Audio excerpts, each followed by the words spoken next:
На всички, аз съм Искрен Руменов и ще снимам моят нов клип Фобия. И който се страхува, не е толкова страшно, но аз я играя за първи път и я играя точно пред вас. Защото така ми е по-забавно, защото ще да махна това, тази бутилка. Ето, вижда се добре и ясно играта. Тя е малко така зловещичка. Ето как почва. Без коментар направо е играта. И да... Айде бе, ще почваме тук. Добре, вече почнахме и това е Фобия. Ще не мога мърдам. Извините. Така и всяко трябва да правя тук.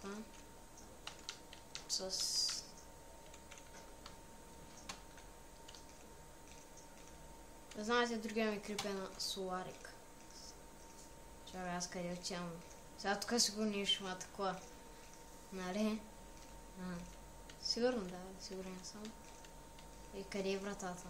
И тук ли трябва да врата? Сега тук значи нещо има такова, те ли? Не, нищо. И сега тук като отворя нещо има такова, те. Че тази игра, че аз само отварям стаички. Не е страшно. И тук нищо не виждам сега.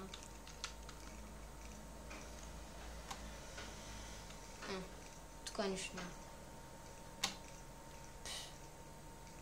Изобщо не е страшно.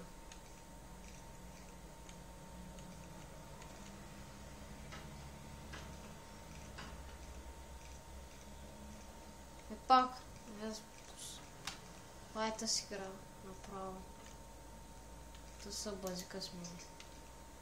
Отварям и черно, сега нещо ма такова, ще извика дъра, два чадъра. И защо пак същата стая? То смога ли? Ясно.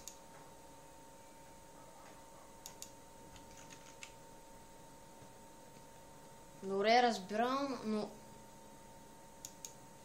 но причината не е обяснена ясно. Тук има ли врата? Напред трябва да вървя.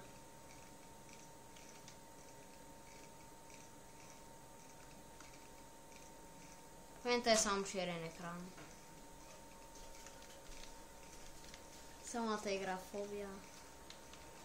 Само черен екран и не знам какво да правя. Око. Което и.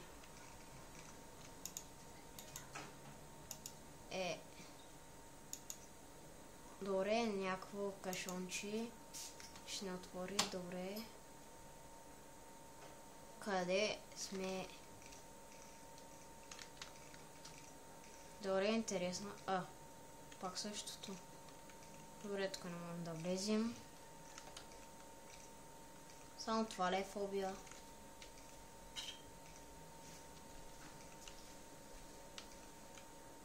Става отварях ли, не знам. Пак се връщаме. Тук пак не съм влизал и не съм влизал. Добре, това е само в нещо.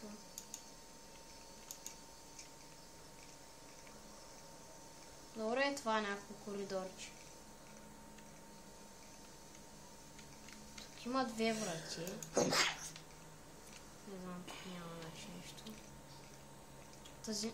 Сигурно съм, че няма да мога. На живота сигурно е изход. Тук има някакви скъсани лещенца, тук някакво бюро. Пък тук някакъв светещ прозорец, не знам защо. Знаем защо. Дори врата да вижте каква е прашна. Пак не знаем защо. Тук пак не знаем защо има. Пак не знаем защо не можем да влезем. И вижте какъв прозорец. Не, това е врата.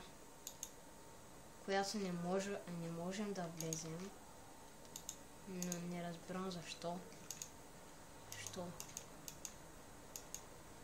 Не става.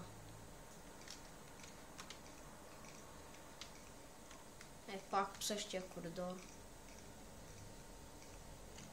Пак същата врата. Не знам, хора, това е от мен, това беше страшната фобия, доколкото... О, какво стана, бе? Дами и господа, аз бях Искрен Руменов, това беше фобия, тя изобщо не беше страшна и чао на всички!